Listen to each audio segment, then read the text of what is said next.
ఏ చిన్నయ్య, నేను ఈరోజు చాలా సంతోషంగా ఉన్నాను. చూస్తుంటే తెలుస్తుందిలే. ఏ చిన్నయ్య, మన ఇద్దరం కాసేపు ఆ మండపంలోకి వచ్చిందావా? అయ్యో, నేను నీతో మాట్లాడడానికి, నేను చూడడానికి అసలు ఇంట్లో వీలు పట్టలేదు. నేను నీతో చాలా చాలా మాట్లాడాలి. రేపు మాట్లాడుకోవచ్చులే. పైగా అయ్యగారు కూడా ఇంట్లో లేరు, వస్తే మన కోసం ఎత్తుకుంటారు. పద. హలో, యజమానురాలాగా చెప్తున్నాను, బోధపడిందా? బోధపడిందమ్మా. రండి. చెన్నమ్మ గారు కొండ మీద గుడికెళ్ళి వస్తామని చెప్పారు. పైగా మన చెన్నయ్య కూడా తోడెళ్ళాడు. ఇంకా భయపడతారు ఎందుకు? సాయంత్రం నుంచి వర్షం ఆకుండా కురుస్తాను. మధ్యలో కార్ రిపేర్ ఏదైనా అయింటే ఎందుకైనా మంచిది, ఒకసారి వెళ్ళి చూసేద్దాం. రై, నువ్వు వెళ్ళి బండి తీ. అలాగనే.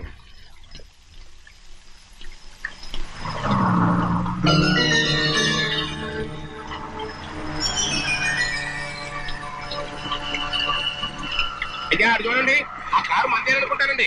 అవునయ్యా, ఆ బండి 288. నేను అప్పుడే చెప్పాగా బండి రిపేర్ ఏదన్నా అయి ఉంటుందని. రై, పక్కన ఆపరా.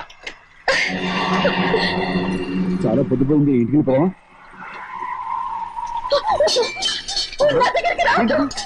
నువ్వు కావాలని కారు రిపేర్ అని అబద్ధం చెప్పావు.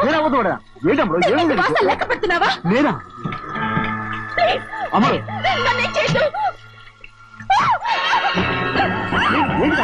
పిచ్చి పట్టిందా? నీకే మొత్తం పిచ్చి పట్టింది. నా ప్రాణం పోయినా నీకు లోగను. ఏంటి అమ్మ నువ్వు చేసే పని? ఏంటి అమ్మ?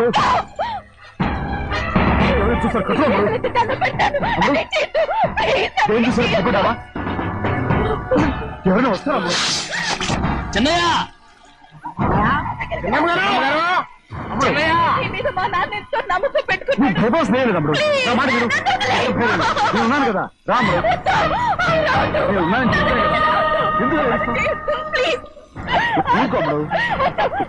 నువ్వేం భయపడకమ్మ, నా మాట విను. అమ్మడు ఆడబడుతే ఏంటి పిచ్చాలేగా?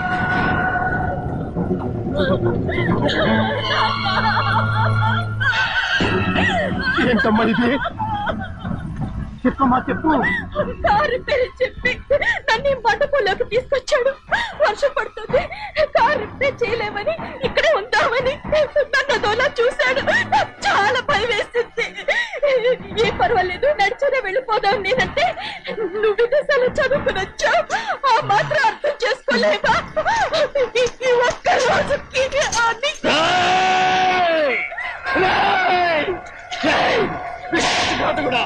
ఎంత పని చేశావు? నిన్ను నా బిడ్డలా చూసుకున్నాను. అలాంటిది నా కూతురు వంటి మీద చేస్తావా? నువ్వు మనిషివి కాదురా, నువ్వు మనిషివి కాదు, రాక్షసుడివి. తల్లిపాలు తాగి తల్లిదండ్రులే నీచుడురా. నాకేనే వచ్చిన నయవంచుడురా. ఒరే ద్రోహి, ఇవాళ నుంచి నేను చచ్చిపోయాను అనుకోరా. ఇక నా ఇంటి గడప పక్కతో నిన్ను ఎలా పెంచాను రా? నా సొంత బిడ్డ కన్నా ఎక్కువగా పెంచాను. ఆ ఒకే ఒక్క కారణంగా నిన్ను ప్రాణాలతో వదులుతున్నాను. నేను వాహనాలు చూపించుకో. ఇదే ఇంకోడైతే నువ్వు చేసిన తప్పుకి నరికేసి ఉండేవాడు.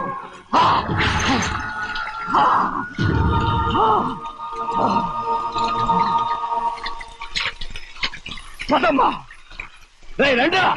ఇవాళతో వాడికి మనకి రుణం తిరిగిపోయి.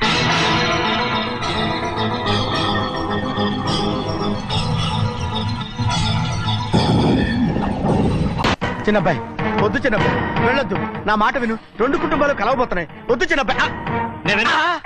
చిన్న వెళ్ళు, చిన్న నా మాట విని, చిన్న వెళ్ళు, చిన్న వెళ్ళు, చిన్న వెళ్ళు, చిన్న. ఆగో, ఎక్కడికి వెళ్తున్నావు? ఒక నౌకరేదవా? నా అక్క కూతురు ఒంటి మీద చెయ్యేశాడని తెలుసు కూడా నన్ను నోరు మూసుకుని కూర్చోమంటావా? అటు తప్పుకున్నాయా? వాడి కాలో చెయ్యం నరకందే నేను నిద్రపోను. నరికేస్తే నీ పక్క చల్లారిపోతుందా? అందుకని పరువు పైన పర్వాలేదని చేతులు ముట్టు కూర్చోమంటావా? బుర్రుందిరా నీకు? వాడిని చంపేసి జైలుకెళ్ళి కూర్చుంటావా? పర్వాలేదు, జరిగింది విని గాజులు తొడుక్కుని కూర్చోవడం కంటే అదే మేలు. ఊళ్ళో నలుగురు చేత మొహం మీద ఉమ్మయించుకోవడం కంటే జైలుకెళ్ళడమే మేలు. తప్పుకో. వద్దు బాబు, నేను చెప్పేది కొంచెం విను. మా నాన్న చిన్నయ్య నెత్తి మీద పెట్టుకుని ఊరేగాడు. ఇప్పుడు ఆయనే నిజం తెలుసుకుని బయటికి గెంటేశాడు. ఆ శిక్ష వాడికి చాలు. కానీ మీ చెల్లెలు పరువు పోయిందే, దానికి కారణమైన వాడిని నేను ఊరికే వదిలేయాలా? నువ్వు వాడిని నరికేస్తే జరిగింది మాసిపోతుందా? పోదు, కానీ కోపం కొంచెమైనా తగ్గుతుంది కదా. 2 రోజులు ప్రశాంతంగా ఉంటే అన్ని కోపాలు పోతాయి. అవును, నువ్వు కూడా 15 సంవత్సరాలుగా ప్రశాంతంగానే ఉన్నావు. కానీ మీ నాన్నకి నీ మీద కోపం పోనేలేదే. అలాగే నేను కూడా. తప్పుకోవద్దు.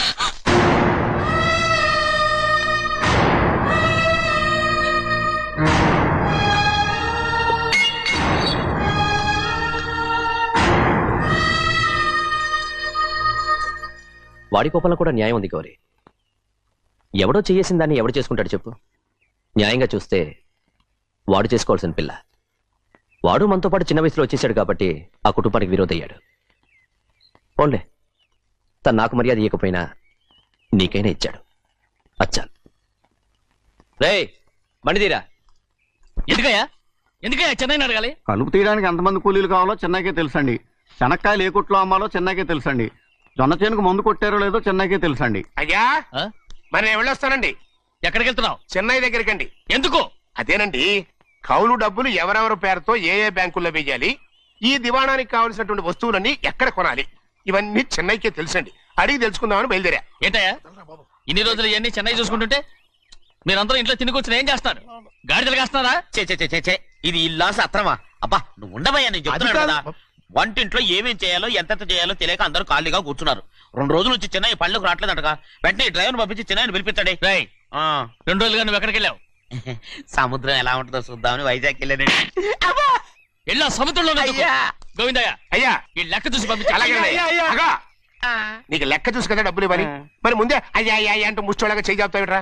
నువ్వు ఎప్పుడు వచ్చావు, నీకు ఎంత ఇవ్వాలి చెప్పు. గుమ్మస్తా మీరా నేనండి. మీకు లెక్కలు తెలియకపోతే వెళ్ళి చిన్నయ్య గారిని అడగండి. ఏంట్రా డబ్బా ఇస్తున్నావా? నన్ను ఉద్యోగం అనేది వెళ్ళిపోమన్నారు కదా. అంటే ఏడుస్తావిట్రా. ఎక్కడికి వెళ్ళాలో ఎలా బతకాలో తెలియక ఏడుస్తుంటా. సరే సరే సరే ఏడో ఒక. ఇప్పుడు మా ఇల్లు చూసుకోవడానికి ఎవరు లేరురా. నా కూతురు కూడా ఇక్కడే పని చేస్తుంది. మరి నువ్వు మా ఇల్లు జాగ్రత్తగా చూసుకుంటావా? అలాగేనండి. ఈ ఉద్యోగం పర్మనెంట్ కదండి? అది నీ నరకం మీద ఆధారపడి ఉంటుంది. అంతే కదా. తప్పకండి. ఎలా అదేంట్రా నరాలు తగినట్టు నడుస్తున్నావు? బాలేదా? ఇంకోటి నడుస్తాను. ఎలా? నువ్వు పర్మనెంట్ గా టెంపరవరీయే. అమ్మా, చెన్నైని ఇంట్లోంచి బయటికి పంపించినంత మాత్రాన నీ ఆత్మ శాంతించదని నాకు తెలుసమ్మా.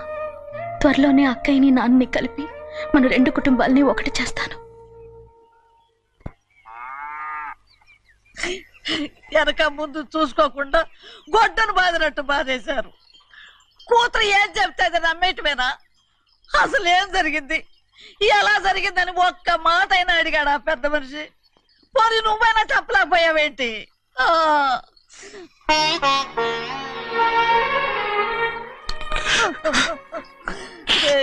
చిన్నయ్య ఏడుస్తున్నావయ్యా?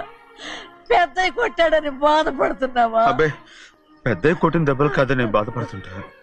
ఈ నెలలో ఒక్కరోజు కూడా నేను ఆయన విడిచిపెట్టి ఉండలేదు. అలాంటిది 2 రోజులు అయిపోయింది ఆయన చూసి. అదే బాధగా ఉంది. బాధ ఇదే. చిన్నయ్య చూడు, ఎవ్వరికి కనపడకుండా పెద్దయ్య గారిని చూసిరారా, అప్పుడు నీ మనసు స్థిమిత పడుతుంది. లేదే, ఆయన తప్ప ఆయన తెలుసుకుని నాకు కబురు చేసేంత వరకు నేను ఆయన మొహం చూడను. ఆ దొంగ ముఖంది నీ మీద మనసు పడ్డట్టు నాటకం ఆడింది అనుకో. అది నీ యజమాని కూతురు అని తెలుసు కదా, నువ్వెందుకు మనసు పడ్డా? సిగ్గిడిసి తన అందరి ముందు పంపు సెట్ దగ్గర స్నానం చేస్తూ నా మీద పడ్డప్పుడు కూడా నేను మనసు పడలేదే. కానీ ఒకరోజు అయ్యో ఏంటి తమ్ముడు మధ్యగానే పోయిందేంటి? పుస్తకాలన్నీ తగలబెడతావు, పైగా చదువుకో డిగ్రీ కాగితాలు కూడా మంటలు పడేస్తావేంటి? ఏమైంది నీకు? ఇదిగో మర్యాదగా మంటలవి. అవి నేను చదివి సంపాదించుకున్న డిగ్రీలు. వాటిని మంటల్లో వేస్తాను, చిప్పేస్తాను, నా ఇష్టం. అది అడిగే హక్కు నీకు లేదు. అవి మంటల్లో వేయకపోతే ప్రాణానికి ప్రాణంగా చూసుకుంటున్నావే మా నాన్న. ఆయన మీద ఒట్టు ఇల్లు ఇలా పడి చేస్తాను.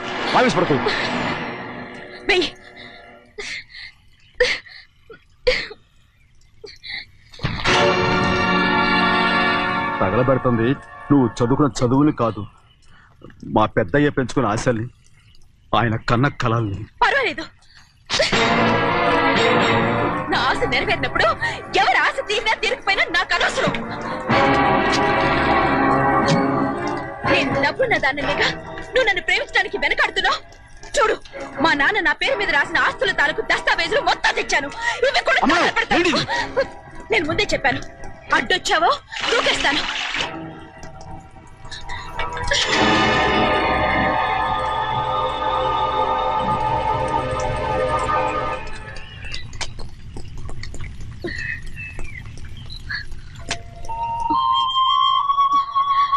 చూడు, ఇప్పుడు నేను ఒట్టి ప్రభావతిని. నాకు చదువు లేదు, డబ్బు లేదు. ఇప్పుడేనా ఒప్పుకుంటావా? మరి చిన్నపిల్ల మాడతావేంటి? ఎన్ని చెప్పినా సరే నువ్వు మా పెద్ద కూతురువి. అలాంటిది నేను పెళ్లి చేసుకోవడం ఏంటి? మరి అర్థమైన మాడతావు.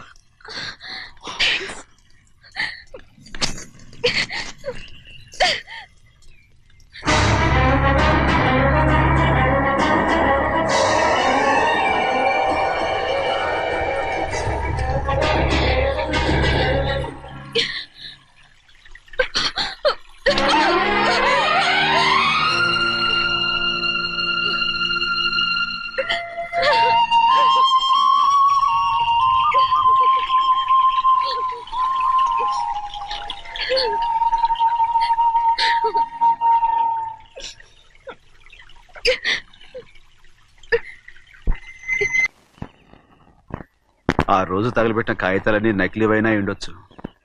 తనకు తెలుసుగా నేను చదువురాని మొద్దునని. ఆ పాపిష్టిది ఎంత నాటకం ఆడింది, నీ మీద ఎంత పగబోనింది. అసలు నువ్వు చేసిన తప్పేమిట్రా?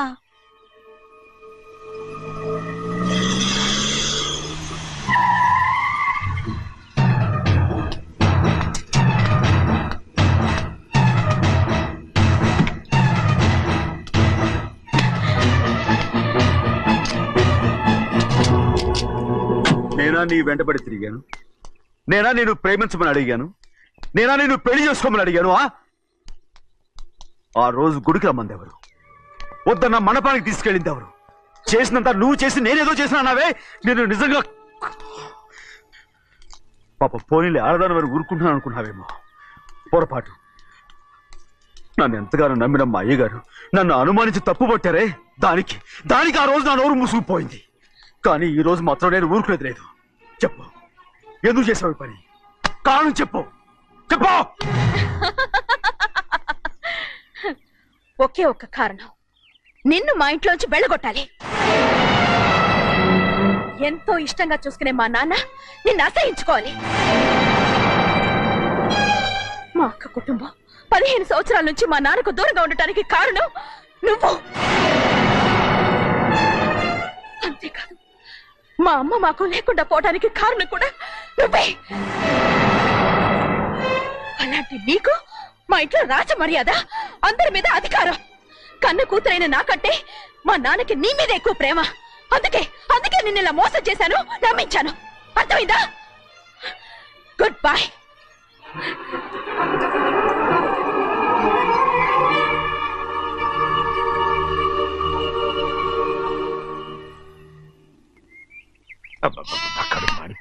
ఏంటి నాన్న, బాగా ఆకలేస్తుందా? అవునమ్మా, ఇడ్లీ దమ్మని ఆ బస్సు గాని పంపించి 2 గంటలైంది. అప్పటికి ఆలస్యం అవుతామని నా బండి కూడా ఇచ్చి పంపించా. సంతోషించాం. ఏంట్రా ఇంత ఆలస్యంగా చచ్చావు?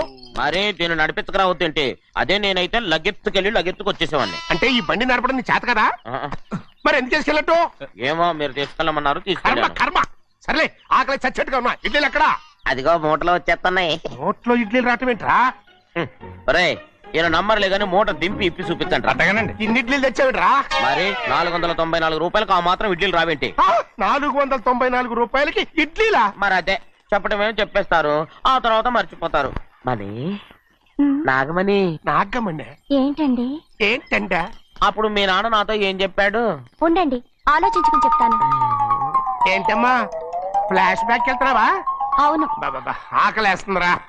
రామస్వామి హోటల్కి వెళ్ళి కాస్త తెచ్చిపెట్టు.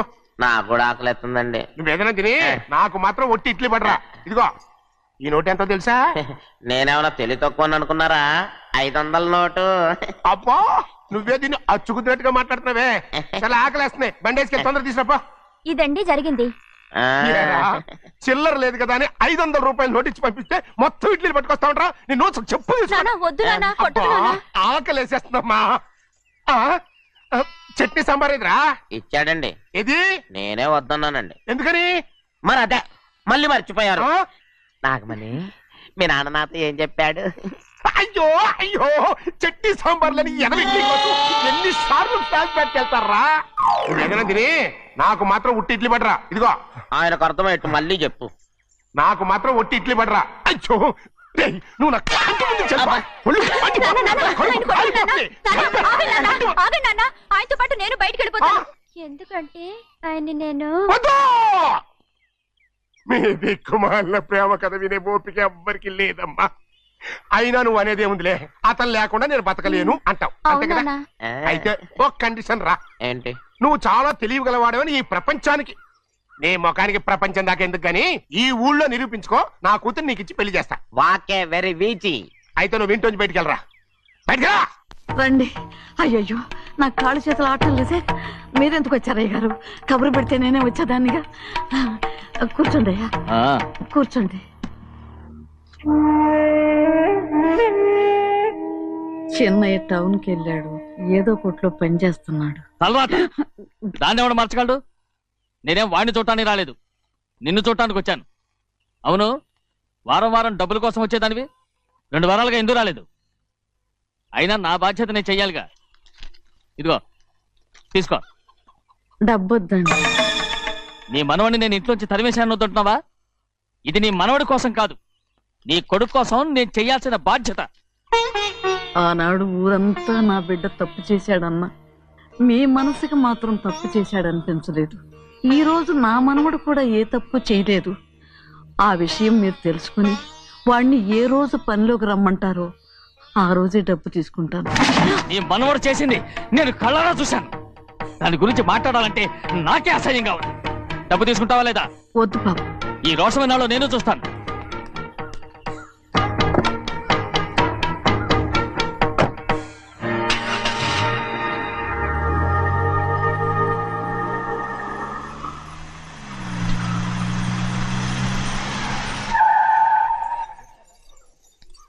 ఏంట్రా అందరూ ఇంట్లో పనులు మానేసి బయట కబుర్లు చెప్పుకుంటున్నారు? పెద్దమ్మాయి గారు అల్లుడు గారు మన ఇంటికి వచ్చారండి. వాళ్ళతో పాటు బంధువులు కూడా తీసుకొచ్చారండి, అందుకే మేమేం అనలేకపోయామండి. తాంబూలాలు కూడా పట్టుకొచ్చారండి.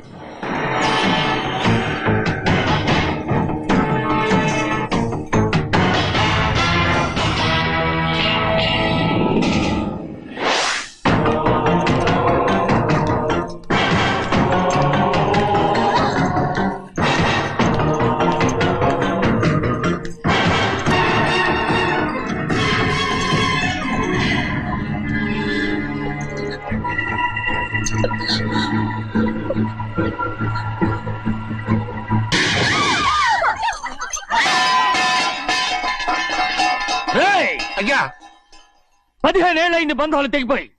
ఎంత ధైర్యం ఉంటే మళ్ళీ ఈ ఇంట్లో అడుగు పెడతారు? ఎవరు రాయి గాడిదల్ని లోపల రానిచ్చింది? ముందు వీళ్ళందరినీ మెడబెట్టి బయటికి గెంటేయండి. నేనే వాళ్ళని రమ్మన్నాను. ఎందుకు రమ్మన్నావు? నా పెళ్లి గురించి మాట్లాడడానికి. నీ పెళ్లి గురించి మాట్లాడటానికి వాళ్ళెవరు? నా తోడ పుట్టింది, మీ కన్న కూతురు. దాని మెడలో తాళి పండే రోజునే ఆ వర్షం మారిపోయింది. తాళి కట్టించుకుని వేరే ఇంటికి వెళ్ళినంత మాత్రాన మీ కూతురు కాకుండా పోతుందా? ఈ విత్తనవాదం వద్దు. రమ్మని చెప్పి నువ్వే వాళ్ళని పొమ్మని చెప్పు. అంత కాని పని మేమేం చేశాం బావా? ఇంకోసారి బాగా అంటే మర్యాద దక్కదు. మీ చిన్న కూతురు పరుగు పోయినప్పుడు ఏమైందో ఈ మర్యాద? అది నా సొంత విషయం రా. నాకు సొంత విషయమే. ఏంటా నీ సొంత విషయం? అక్కడ నిలబడిందే అది నా అక్క కూతురు, చేసుకునే హక్కు నాకుంది. అందుకే పిల్లని ఆడడానికి వచ్చాం. చెప్పు తీసుకొడతాను. మీ అక్క పోయిన రోజునే ఆ బంధాలు తెగిపోయాయి. నా కూతుర్ని ఎవరికి కట్టబెట్టాలో నాకు బాగా తెలుసు. కానీ నా పెళ్లికి నా ఇష్టం కూడా ఉండాలి నాన్న. ఓహో, వీడిని ఇష్టపడ్డావన్నమాట పెళ్లి చేసుకోవటానికి? కాదు, తల్లి ప్రేమకి ఎలాగో నోచుకోలేకపోయాను. అట్లీస్ట్ ఆ ఇంటికి కోడలుగా వెళ్ళి అక్కలోనైనా అమ్మని చూసుకుందామని ఆశపడ్డాను. నీ ఆశ నే బతుకున్నంత కాలం తీరదు. ఎందుకు తీరదు? నా పెళ్లికి మీ అనుమతి అవసరం లేదు. నేనిప్పుడు మేజర్ని. ఎవరితో మాట్లాడుతున్నావే? ఆయన మనకు జన్మనిచ్చిన తండ్రి. ఆయనకిష్టం లేకుండా నీ పెళ్లి జరిగిపోతుంది అనుకుంటున్నావా? నువ్వు మేజర్ అంటున్నావే. ఇంతవరకు నిన్ను చదివించి పెద్దదాన్ని చేసింది ఎవరు? విదేశాల్లో చదివినంత మాత్రాన నోటికి వచ్చినట్టు మాట్లాడతావా?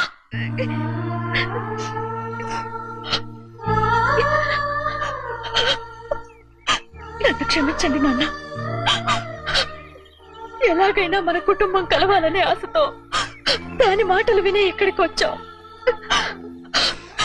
మీ ఇష్ట ప్రకారమే ఎవరికైనా ఇచ్చి పెళ్లి చేసి దాన్నైనా చివరి దాకా మీతోనే ఉంచుకోండి.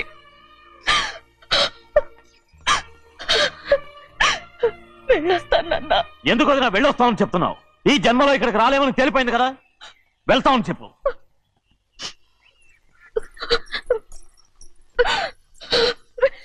గోవిందయ్య, అయ్యా ఈ దరిద్రాన్ని బయటపడి. అలాగేనండి.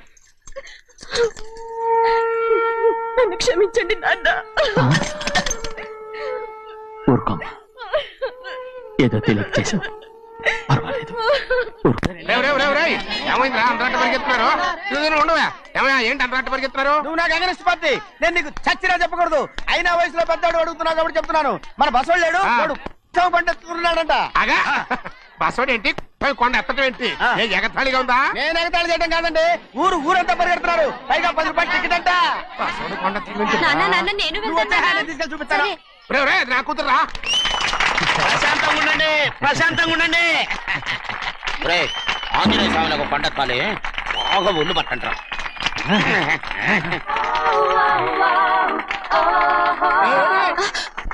ఆడ కొండనెత్తే పోయి నిన్నెత్తిపోతాడు. ఊరుకోండి కుమస్తా గారు, ఆడికి ఆ కొండనెత్తడం ఈజీ, దీన్ని కష్టం. ఆ వయసులో ఉన్న ఆడపిల్లని చూస్తే చాలు తలనేరిసినోడికి కూడా జోకులు వస్తాయి.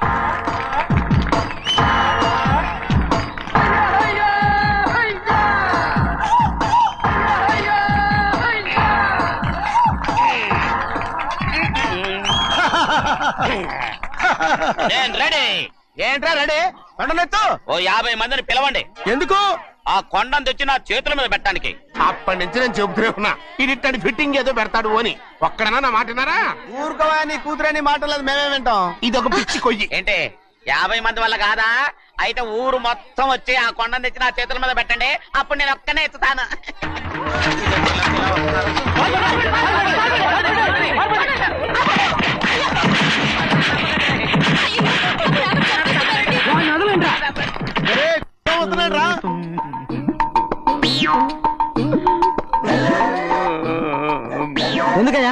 ఎందుకయ్యా అమ్మాయిని పట్టుకుని అందరూ చిత్త కొడుతున్నారు? అమాయకుడా వీడా? అవును.